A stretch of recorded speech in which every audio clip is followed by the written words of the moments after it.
Olá! Nesta aula eu trago um pouco sobre as habilidades necessárias para eu interpretar um texto. E aí nós vamos falar de como identificar a ideia central, de como perceber as intenções de um autor, como relacionar partes de um texto através da coesão e coerência, como pressupor, fazer inferências a partir do que está escrito no texto. Então agora vamos começar a trabalhar, são 5 habilidades necessárias para eu interpretar um texto. A primeira, identificar a ideia central de um texto, o tema principal. A dica de interpretação para essa primeira habilidade é de que a ideia principal de um texto, ela se encontra na introdução dele e na conclusão. O tema principal ele tem que estar logo na introdução do texto, eu já anuncio para o meu leitor o tema, a ideia principal do que vai ser tratado o texto. Então, identificar a ideia central de um texto é entender qual é o foco principal desse texto, aquilo que o autor quer comunicar. Então, apesar das novas tecnologias, o hábito da leitura ainda resiste nas praças, escolas e comunidades. Aqui eu tenho uma palavrinha fundamental, que é o apesar de. Veja que o apesar de me mostra a oposição. Apesar da tecnologia, a leitura ainda tem espaço. Então, a ideia principal é essa. Defender a leitura, ela tem espaço apesar, mesmo com o avanço da tecnologia. A leitura, ela continua presente na sociedade, mesmo com o avanço da tecnologia. Então, para eu encontrar a ideia principal de um texto, eu faço a pergunta: se eu tivesse que resumir esse texto em uma frase, qual seria? A leitura continua presente na sociedade, mesmo com o avanço da tecnologia. Olha a importância dos modalizadores, esses conectivos, essas palavrinhas que vão ligando aí as duas orações e estabelecendo uma relação. Nesse caso, aí uma relação de oposição entre as duas, Então, mesmo com a tecnologia, a leitura, o hábito da leitura ainda existe. A segunda habilidade, nós vamos falar da inferência, inferência de informações implícitas. Então, não está no texto. Sou eu, com as pistas textuais, sou eu capaz de interpretar, capaz de pressupor, capaz de concluir aquela ideia que não está explícita, implícito. Eu tenho que descobrir algo que não está escrito diretamente, mas ele pode ser deduzido. Isso é inferência. Uma palavrinha muito cobrada em concursos. Joana ficou em silêncio ao ouvir a notícia e abaixou a cabeça. Então, Joana ficou em silêncio ao ouvir a notícia e abaixou a cabeça. Eu vou inferir que ela ficou triste, chocada, decepcionada, Porque eu vou imaginar, pressupor que você abaixa a cabeça se for uma notícia triste. Então, ela leu a notícia, ouviu, Joana ficou em silêncio ao ouvir a notícia e abaixou a cabeça. Infere-se que ela ficou triste, que ela ficou chocada, que ela ficou decepcionada. Então, a dica de interpretação, eu procurar pistas aí no comportamento dos personagens, no tom do texto, palavras, imagens, a própria referência. Lá embaixo a referência bibliográfica te traz pistas de quem escreveu o texto, quando o texto foi publicado, onde esse texto foi publicado. Ele está num jornal, ele está numa revista, ele está num site de fofocas, não sei aonde. Isso já são pistas que me ajudam a inferir durante a leitura. As imagens, títulos, são essas pistas. E aí, pegando o exemplo da Joana, se alguém fizesse isso na vida real, o que significaria? Ouvir a notícia e abaixar a cabeça. O que você deduziria? Falamos da habilidade da inferência e eu paro aqui um pouco as habilidades para trazer sobre inferências. Vamos falar agora de 3 tipos de inferências que existem. Então, inferir, deduzir né, na primeira inferência lógica, uma dedução objetiva com base nos fatos apresentados no texto. Então, se eu tenho aquela base dali, eu vou inferir, deduzir, né, algo. O Brasil é o maior produtor de café do mundo. Esse é o meu texto. Então, eu consigo. É possível inferir que o Brasil tem forte participação no mercado cafeiro? Sim, é possível. É uma conclusão lógica. Eu tenho base no texto, né, que ele é o maior produtor de café do mundo. Então, eu consigo inferir que ele tem uma forte participação no mundo, no mercado cafeeiro. A dica para a inferência lógica é procurar dados, procurar as relações de causa e consequência, procurar sequências temporais presentes no texto. Um outro tipo de inferência é a inferência subjetiva, não lógica, mas subjetiva. Leitura de intenções, sentimentos ou opiniões implícitas do autor ou dos personagens. Aquilo que não está claro no texto, mas eu consigo deduzir, né? Exemplo, ela sorriu ao ver a mensagem, mas rapidamente fechou a tela. E o que eu consigo deduzir? Né? Por que rapidamente fechou a tela? Então, eu imagino que ela queria esconder algo. Ela riu daquilo, viu a mensagem, mas fechou. Então, era alguma coisa que ela não queria que alguém visse. Viu e fechou rápido. Eu consigo inferir, deduzir que ela não queria que outras pessoas vissem. Então, a dica que eu trago é: fique atento às atitudes, às ironias e às escolhas de palavras com valor afetivo e simbólico. Por isso, inferência subjetiva. E o terceiro e último tipo de inferência é a inferência contextual. Agora eu vou falar de um contexto.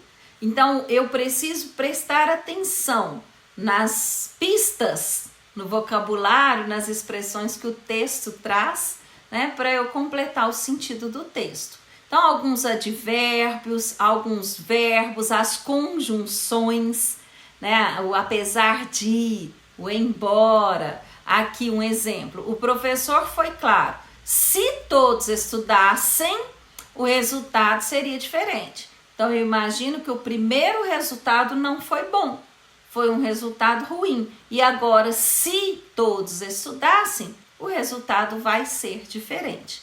Então, a palavra diferente aqui, ela sugere que o resultado anterior foi insatisfatório, foi ruim. Não está explícito, mas eu consigo inferir, eu consigo deduzir por causa dessas palavrinhas, essas pistas que ficam no texto.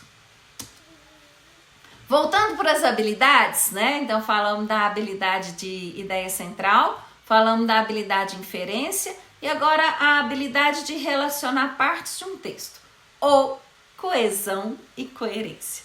Dois fatores importantes para que um texto seja um texto e não um amontoado de palavras.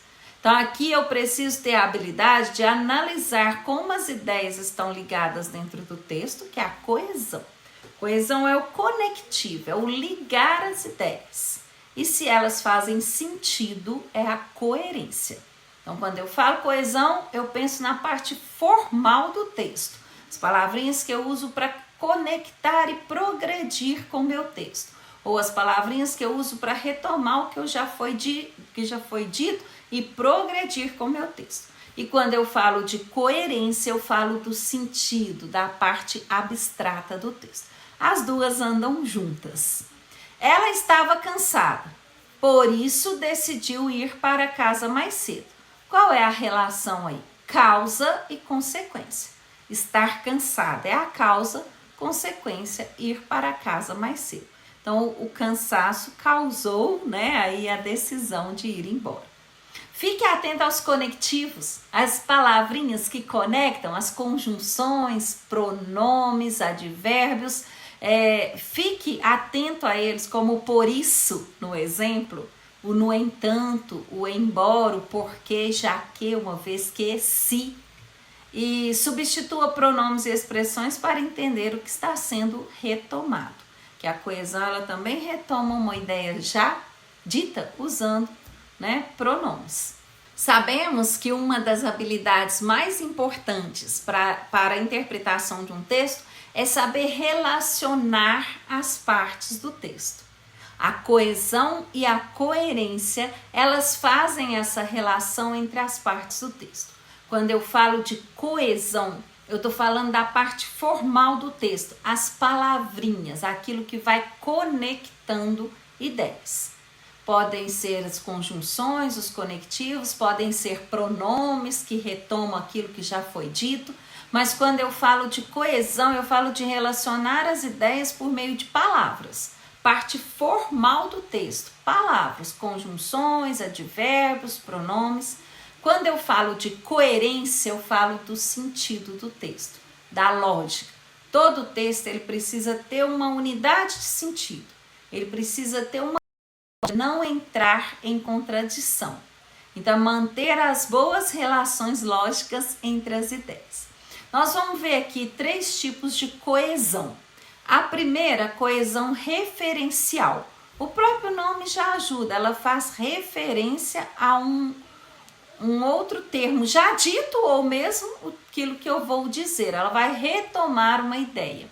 E aí essa ideia, quando retomar aquilo que já foi dito, a gente fala que é a coesão anafórica.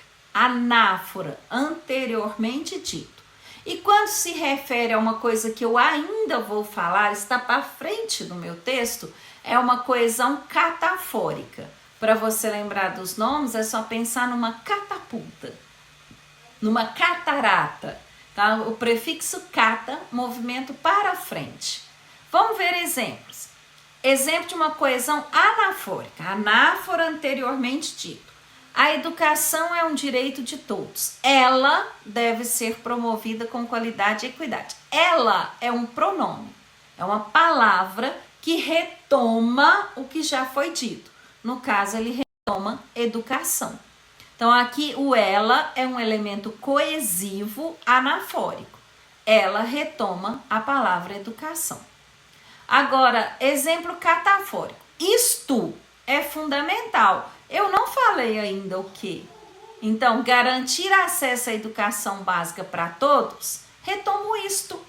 Isto vai fazer referência ao que eu ainda vou dizer no texto, a catáfora. Então, para eu saber coesão referencial, referência àquilo que já foi dito ou aquilo que eu ainda vou dizer.